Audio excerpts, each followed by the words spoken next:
শারীরিক মানসিক সুস্থতা দান করে, হায়াতের প্রতি বরকত দান করে, ফিতনা ফাসাদ থেকে হিফাজত করে, মহান মনিবের মহান হুকুম জুমার নামাজ আদায় করা, সেই হুকুমটুকু আদায় করার মতো আমাদেরকে তৌফিক দান করেছেন।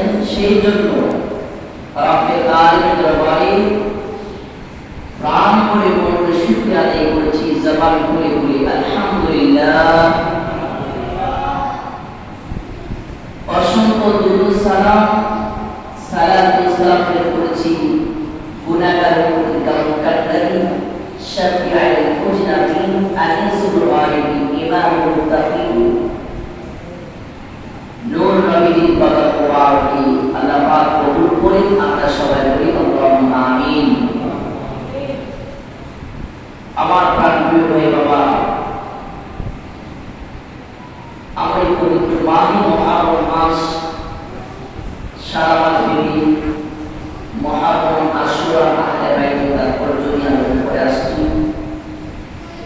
আমরা গত জুমা আল্লাহ পাকের জাত এবং সিফাত এবং শুকর গুজারি নিয়ে সংক্ষিপ্ত আলোচনা করেছি।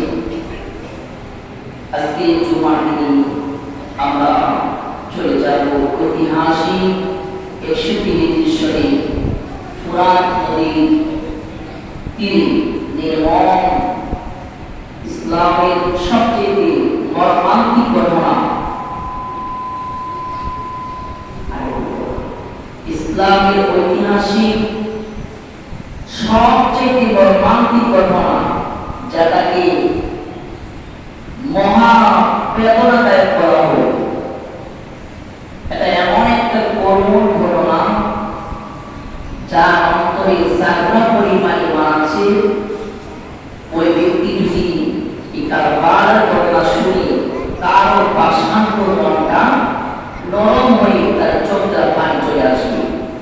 আজকে আমরা চলে যাব ঐতিহাসিক কারবার ময়দানে।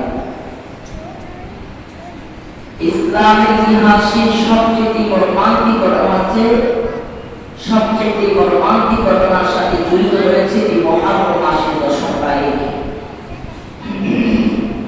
এটাকে মহা বেদনাদায়ক বলা হয়। আরেক দিক দিয়ে আহলে বাইত, রাসূলের আহাল, রাসূলের পরিবার পরিজন, তাদের মহাত্যাগ এবং তাদের শাহাদাতের স্মৃতি ধারণ করে এই কারবার সংঘটিত হয়েছে। কেন? এটা গুরুত্বপূর্ণ একটা ইমানি কথা। এই কারবার কেন সংঘটিত হয়েছে এটা আমরা ইমান দিয়ে হৃদয় থেকে ধারণ করা আমাদের উচিত। আমি যদি ছোট্ট করে বলি, সহজ ভাষায় বলি, আপনারা বুঝবেন। সেটা হচ্ছে ইয়াজিদ